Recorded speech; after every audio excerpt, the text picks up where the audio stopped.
প্রিয় অডিয়েন্স, আপনারা যে যেখান থেকে আমার এই ভিডিওটি দেখছেন সকলকে জানাই স্বাগতম। আর আমি Mohammad Apu, update point YouTube চ্যানেলের পক্ষ থেকে।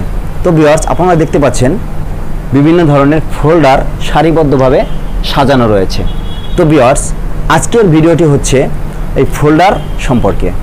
অনেকে কমেন্টস করেছেন, জানতে চেয়েছেন ভাইয়ারের রিকোয়ারমেন্ট অনুযায়ী আউটপুট দেওয়া হয় কিন্তু ইনপুটটা তো বলে দেওয়া হয় না। তো আমরা সেই ইনপুটটাকে কিভাবে বের করব এবং সেই অনুযায়ী ফোল্ডার বানাবো। 5 নম্বরে অনেকে কমেন্টস করেছেন যে বস, ফোল্ডার বানানোর পরে সেই ফোল্ডার মেশিনে সেট করার জন্য আমরা কিভাবে নিডেল টু নিডেলের গ্যাস সেট করব। তো আপনাদের এই কমেন্টসগুলোর উপরে ভিত্তি করে আজ আমার ভিডিওটি সাজিয়েছি। ফোল্ডারের মেজারমেন্ট এবং সেই ফোল্ডার বানানোর জন্য যে কাপড়ের ইনপুটের প্রয়োজন হয়, আউটপুট ভাইয়ারের রিকোয়ারমেন্ট থাকে, সেই আউটপুটের উপরে ভিত্তি করে ইনপুটটা কিভাবে বের করবেন এবং কিভাবে মেশিনটা সেট আপ করবেন। তো আজ আমি এই ভিডিওর মাধ্যমে আপনাদের সম্পূর্ণ ধারণা দিব ইনশাআল্লাহ।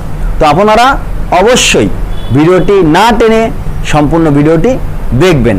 এবং একটি ছোট্ট রিকোয়েস্ট, প্লিজ যারা এখনও আমার চ্যানেলটি সাবস্ক্রাইব করেননি, প্লিজ আমার চ্যানেলটি সাবস্ক্রাইব করে বেল বাটনটি অন করে দিবেন। তো মেজারমেন্ট সম্পর্কে অবশ্যই আপনাকে অবগত হতে হবে। তো আমি মেজারমেন্ট নিয়ে আরেকটি ভিডিও আপলোড করব। তো অবশ্যই আপনারা আমার চ্যানেলটি সাবস্ক্রাইব করে রাখবেন, যাতে করে আমি ভিডিও আপলোড করার সাথে সাথে আপনাদের কাছে পৌঁছে যায়। তো এই কাঁচা মেশিনের গ্যাস সেটের উপরে ভিত্তি করে ফোল্ডারের মেজারমেন্ট দেওয়া হয়। তো এখন আসুন, ভাইয়ার যদি আপনার কাছে রিকোয়ারমেন্ট করে আমার আউটপুট হবে 4 cm বা 40 মিলি, সেই ক্ষেত্রে আপনি ফোল্ডারের জন্য কাপড়টা কিভাবে নির্বাচন করবেন, মানে কাপড়ের ইনপুটটা কত দিবেন। তো ভিউয়ার্স, আমি যদি আপনাদেরকে একটি ফোল্ডার দেখাই, এখন যে ফোল্ডারটি রয়েছে এই ফোল্ডারটা হচ্ছে দেখুন বাইশ এবং 2 পার্ট। তো বাইশ 2 পার্টের যে ফোল্ডারটা রয়েছে এই ফোল্ডারটা দেখুন, এখানে একটি ইনপুট আছে এবং একটি আউটপুট আছে। এখানে লেখা আছে 70 মানে 70, আর এখানে লেখা আছে 40 মানে 40। তো ভাইয়ারের রিকোয়ারমেন্ট হচ্ছে আউটপুট 40 মিলি বা 4 cm। তো এটা হচ্ছে আউটপুট 40 মিলি। তো এর জন্য আমি কাপড় নির্বাচন করেছি 70 মিলি। তো এখন আমি আপনাদেরকে একটু যদি বুঝাই, তো কিভাবে আমি এখানে 70 মিলি কাপড় নিলাম। তো ভিউয়ার্স, 40 মিলি আউটপুটের জন্য 70 মিলি কাপড় ইনপুট নেওয়া হয়েছে। তো এখানে আমি যে হিসাবটা করে কাপড়টা নিয়েছি সেই হিসাবটা আপনাদেরকে একটু বুঝিয়ে দিচ্ছি। তো ভিউয়ার্স, আপনারা বুঝতে চেষ্টা করবেন যে একটি ভাইয়েস কাপড় যখন কাটা হয় এবং স্টিচ ফেব্রিক্স, সেখানে 2-1 মিলি আপ ডাউন হতে পারে এবং কাপড়টা হচ্ছে শেপ। তো এই কারণে সব জায়গায় একই রকম ভাঙে না, মানে ভাঁজ হয় না, কোনো জায়গায় কম বেশি হতে পারে। তো আবার কোনো কোনো গার্মেন্টস হ্যাভি ওয়াশ মানে হার্ড ওয়াশ হয়ে থাকে। এর জন্য অনেক ফেব্রিক্স বা অনেক গার্মেন্টস, যেমন এই গার্মেন্টসটা হার্ড ওয়াশ, তো এই গার্মেন্টসটা যদি আমি ইনপুটটা বা ভিতরে ভাঁজটা যদি কম দিয়ে থাকি, সেই ক্ষেত্রে ওয়াশের পরে ফেটে যাবে। এই জন্য ইনপুটটা আমি 15 মিলি করে মানে 1.5 cm করে ভাঁজটা দিয়েছি। তো এখন সূত্রটা ইজি হয়ে যায়। তা আপনারা ফলো করুন, 1.5 cm 1.5 cm 3 cm।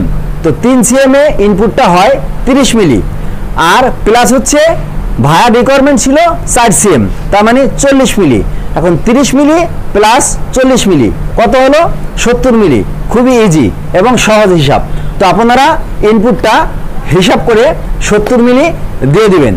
এই অনুযায়ী এই হিসাব করে যত ভাইয়েস ফোল্ডার তৈরি করবেন, সেটা হোক 4.5 cm, হোক 5 cm, হোক 5.5 সিএম, হোক 52 মিলি, হোক 65, এভরিথিং যে হিসাবেই হোক আপনারা 15 মিলি করে ভাঁজটা বা ভিতরের যে ভাঁজটা ভাঙবে সেটা 15 মিলি বা 1.5 সিএম করে দিবেন। তো 1.5 সিএম, 1.5 সিএম, 3 সিএম, আর আউটপুট হচ্ছে 4 সিএম, এই হলো 7 সিএম। তো 7 সিএম সমান সমান 70 মিলি। আমাদের 1 সিএম সমান সমান 10 মিলি বা 10 মিলি। আপনাদের অবশ্যই মেজারমেন্ট সম্বন্ধে জানতে হবে।